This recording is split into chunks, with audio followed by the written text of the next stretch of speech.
সকাল সকাল আমরা চলে এসেছি বন্ধুরা। কেমন আছো তোমরা? সবাই ভালো আছো, আশা করি সবাই ভালো আছো, যেখানে আছো সুস্থ আছো। এই দেখো গুগল পেছনে, গুগলকে নিয়ে এখন স্কুলে যাচ্ছি। আজকে গুগলের স্কুলে দরকার আছে একটু, তাই যাচ্ছি। তো আজকে ভিডিওটা দেখো, সকাল সকাল শুরু করে দিয়েছি এখান থেকে।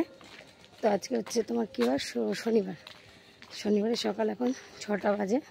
তো আকাশটা, ওয়েদারটা এত সুন্দর, ঠান্ডা ঠান্ডা ওয়েদারটা, ভালোই লাগছে। তো চলো আজকে ভিডিওটা এখানে স্টার্ট করি, দেখতে থাকো সবাই।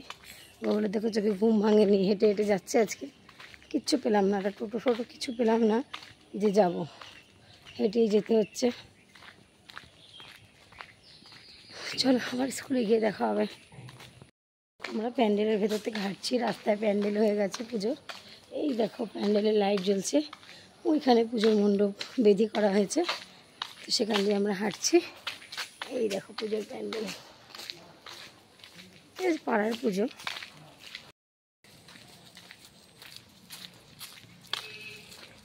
নতুন জুতো পরে আজকে স্কুলে যাচ্ছে।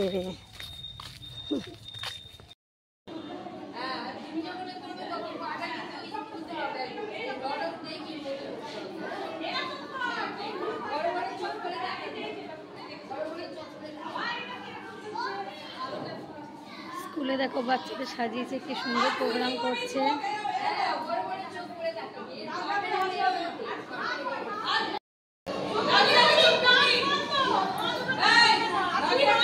তেজ কর তেজ, মা দুর্গা হাসে।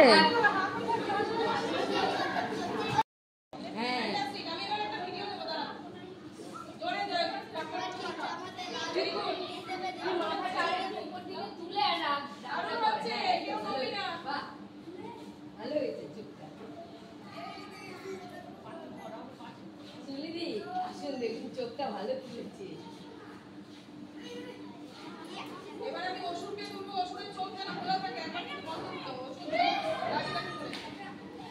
স্কুলের প্রোগ্রাম যার জন্য এসেছিলাম, গুগল স্কুলের পোর্টালের যে নাম্বারটা সেটাও নেওয়া হয়ে গেছে।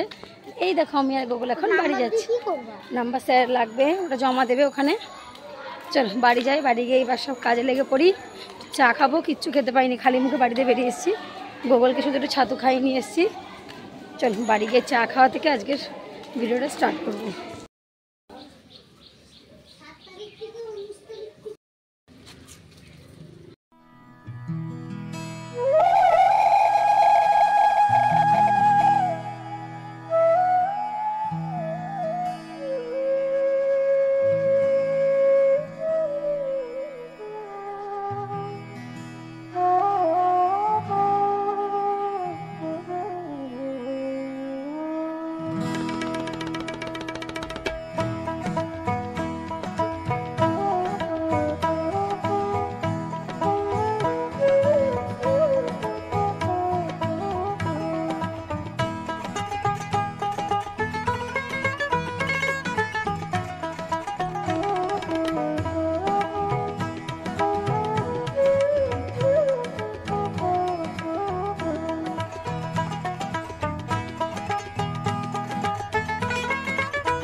তো দেখো বাড়ি এসে সব কাজ শুরু করে নিলাম। কত কাজ বলো তো, বাড়ি এসে গুগল দেখে ঘুমিয়ে পড়েছে। তারপরে তো আমি যত কাজ ছিল, ঘর ঝাড় দেওয়া, মোছা, এটা তো করেই গেছিলাম যেহেতু বাসি ঘর। তারপরে দেখো জামা প্যান্ট ভেজানো, জামা প্যান্ট আগের দিনে জামা প্যান্টগুলো সব মেলে দিলাম। তারপর গাছের একটু পেয়ারা দুটো সামনে ঝুলেছিল, পেয়ারা দুটো পারলাম, উঠানটা পরিষ্কার করলাম, চা করলাম, জলের বোতলগুলোকে টেবিলে সাজালাম, মানে কত কাজ। এদিকে আবার যে এই ঘরটা পরিষ্কার করে নিচ্ছি, এই দরজার পিছনে যে জুতোর র্যাকটা ছিল না, জুতোর র্যাকটার জন্য দরজাটা পুরো খোলা যেত না, খুব অসুবিধা হতো। তার জন্য জুতোর র্যাকে আর কিছু জুতো বাতিলও করার ছিল, তার জন্য সব কিছু নামিয়ে নিয়ে র্যাকটাকে পরিষ্কার করে ওই দিকটা টানিয়ে দেবো। কারণ ওই দিকটা টানালে না, ওই দিকটা তো সচরাচর খোলা পড়ে না, ওরকম অসুবিধা হয় না। এদিকে দরজাটা না খুলে না ঘরটা একদম আলোও হয় না। তার জন্য মা বললো ওই দিকটা বেঁধে দিয়ে ওইখানে জুতোগুলো সাজিয়ে দে। তো ওখানে বেঁধে দিয়ে যার যার জুতো তাকে রেখে দিলাম। আমার আর গোগলেরটা একসাথে রাখলাম, মামেরটা আলাদা রাখলাম, বাবারটা আলাদা রাখলাম। তো এভাবে সাজিয়ে দিলাম, ঘরটাও পরিষ্কার হয়ে গেল, বেশ ঘরটা আলোকিত হলো। এভাবে দেখো পরিষ্কার করে নিলাম। তারপরে আবার যাবো মাম্মামের স্কুলে। আবার আজকে মাম্মামের স্কুলে নাম দেখে ছুটি, গাড়ি আসবে না, বললো মা তুমি নিয়ে যাও। আমি ঠিক আছে নিয়ে যাবো। তো মাম্মামকে আবার নিয়ে গেলাম স্কুলে। স্কুল থেকে এসে রান্না করলাম, রান্না করার পর আবার গুগলকে চুল কাটতে নিয়ে গেলাম। কত কাজ, কাজের কি শেষ আছে বলো? A to Z কাজ, মানে একের পর এক বেরোতেই থাকে। কাজ থেকে মুক্তি নেই। এদিকে আমার এই ঘর পরিষ্কার হয়ে যাওয়ার পর চলে যাব। তো ওদিকে মাম্মাম নিজে নিজে রেডি হয়ে নিচ্ছে, আমি তুই রেডি হয়ে নে, আমি এদিকটা গুছিয়ে নিই। তো মাম্মাম আজকে গ্রাউন্ড পরে গেছে, লাল রঙের গ্রাউন্ডটা। তো তোমরা জানাবে যে মাম্মামকে কেমন লাগলো গ্রাউন্ডটা পরে। ও আবার এদিকে একটু নাচ করে নিচ্ছে গ্রাউন্ডটা পরে, বলছে আমি একটু নেচে নিই। আরে হ্যাঁ ওই কর, আর কী করবি। এদিকে আমি সাইকেল নিয়ে বেরিয়ে গেছি, ওকে সাইকেলে করে নিয়ে যাব, গাড়ি থেকে আবার নিয়ে আসবো। তো স্কুল হয়ে যাওয়ার পর ওদেরকে কেক দিয়েছি একটা করে, কেকটা খাইনি, কেকটা আমাকে দিল, আমি বাড়িতে নিয়ে আসলাম। মা আর আমি দুজনে মিলে খেলাম। বাড়ি এসে ওকে ভাত দিয়ে দিলাম ডিম দিয়ে, আর গোগলকে তোমার দুধ চকো দিয়ে দিলাম, যেহেতু ভাত খাবে না। আর কাল রাতে যেহেতু কতগুলো ভাত ছিল, সেই ভাতটা তোমার দাদাভাই খেয়ে গেছে, ডিম ভেজে দিয়েছি। আর এদিকে মাম্মামও খেয়ে নেবে। আর একটু টুকটাক জিনিস আনা ছিল দোকান থেকে, আসার পথে নিয়ে আসলাম। এরা গোগলকে খাইয়ে দিয়ে আমি ভাত তরকারিটা করে আবার চলে যাবো গোগলকে নিয়ে চুল কাটতে। তো গোগলকে চুলটা কাটাবো অনেকদিন ধরে কাটানো হচ্ছে না, আজকে গিয়ে চুলটা কাটিয়ে নিয়ে আসলাম।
সোয়াবিনের তরকারি আর ভাত করে আমি গেছি গোগলকে নিয়ে চুল কাটাতে। গোগল চুল কেটে আবার গেল দোকানে, দোকান থেকে একটা ফুটি নিল, একটা ক্যাম্পা কোলা নিল, দুজনের জন্য। আর এদিকে কচুটাকে দেখো, আমি আজকে তোমাদের সাথে মান কচু বাটা শেয়ার করব। তো কচুটাকে ভালো করে পিস পিস করে কেটে নিয়েছি, কেটে মিক্সির মধ্যে সর্ষে, কাঁচা লঙ্কা, একটু রসুন দিয়ে ভালো করে পেস্ট করে নিয়ে কড়াইতে কালো জিরে সম্বার দিয়ে একটুখানি ভালো করে সাঁতলে নেবো। নামানোর আগে চিনি দিয়ে দেবো। আর ঝাল যে যেরকম খাবে সেরকমভাবে খাবে। যেরকম যদি কচু বাটা যায় তাহলে এক ভাত খাওয়া হয়ে যায়। আর এদিকে নুন বাড়ন্ত হয়ে গেছিলো, নুনটাও ঢেলে নিলাম, জিরের গুঁড়োটা এনেছিলাম, এগুলো সব ঢেলে নিলাম। দিয়ে দেখো আমি কচুটা কিন্তু মানে সাতলানোর জন্য বসিয়ে দিয়েছি। এইভাবে করে নেবে, দেবে, খেতে হেভি লাগে। আর এই দিয়ে প্রায় এক ভাত খাওয়া যায়। তোমার দাদাভাই তো ভয়ে খাই না, বলছে গলা ধরবে, কিন্তু একটুকু গলা ধরেনি। আমরা খেতে খেতে জল অবধি খেয়েছি, কিন্তু এক ফোঁটা গলা ধরেনি, জানো তো। দেখো কি সুন্দর লাগে খেতে।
তো আমাদের এখানে জানো তো যে বিকেল মানে 3টে থেকে একদম কারেন্ট ছিল না, ঝড়ে বৃষ্টি হচ্ছিলো। আর আমাদের পাশে মানে পোস্টারের পোল পড়ে গেছিলো সুপুরি গাছ সমেত, তো কারেন্ট ছিল না, কোনো ভিডিও সেরকম করতে পারিনি। তারপরে ডাইরেক্ট চলে এসেছে একদম 8টা বাজে, তখন তোমার দাদাভাই আমরা সবাই মিলে একটু চা করলাম, মুড়ি খেলাম। আর তোমার দাদাভাই আমি একটু বক্সে গান শুনছিলাম সন্ধ্যেবেলা। তোমার দাদাভাই একটা গান চালিয়েছে, আমারে প্রেম তুমি ফিরিয়ে দাও, এই গানটায় নাচছে, মানে ও খুব ভালোবাসে জানো তো, ও গান চলছে নাচছে, ও মানে আনন্দ দিতে লোককে খুব ভালোবাসে, নিজেও আনন্দে থাকতে ভালোবাসে। তো তাই করছিলাম, সেটাও তোমাদের সাথে শেয়ার করলাম। মাম্মা মামি গোগল সবাই মিলে দেখছিলাম। আর এদিকে রাতে করবো ডিমের ঝোল মানে ডিমের কারি। তো সকালে সোয়াবিন করেছি, মনে হয় সোয়াবিন খাবে না এখন আর কেউ, শুধু তোমার দাদাভাই খাবে। তো ডিম করলাম, ডিমের কারি আর ভাত দিয়ে গোগলকে দিয়ে দেবো, ডিম হয়ে গেলে ভাত, গোগলকে আর মাম্মামকে। গোগল ডাল দিয়ে আলু দিয়ে মেখে দিয়েছি, ডিমটা ভাজা দিয়েছি, ওকে আর ঝোল দিইনি, ওর জন্য ওকে তাদের দিয়ে দিয়েছি, ঝোলটা হয়ে গেছে। তারপর মাম্মামকে খেতে দিয়ে দিয়েছি। তো চলো আজকে ভিডিওটা এখানেই শেষ করছি, আবার কালকে চলে আসবো নতুন একটা দিনে নতুন একটা ভিডিও নিয়ে। ততক্ষণের জন্য ভালো থেকো, সুস্থ থেকো। আর ভিডিওটা কেমন হলো অবশ্যই আমাকে কমেন্টে তোমরা জানিও। তো আজকের মতো বন্ধুরা tata, good night, love you all. সবাই রাত খুব ভালো কাটুক। আবার কালকে নতুন একটা দিনে নতুন একটা সকাল নিয়ে চলে আসবো। ততক্ষণের জন্য টাটা, গুড নাইট। আর এইভাবেই সবাই আমার পাশে থেকো, আমাকে ভালোবেসো, আমিও সবার পাশে আছি। এবার কোনো সময় হয়ে ওঠে সবাইকে কমেন্ট করতে পারি না, তো পাশে সবার আছে।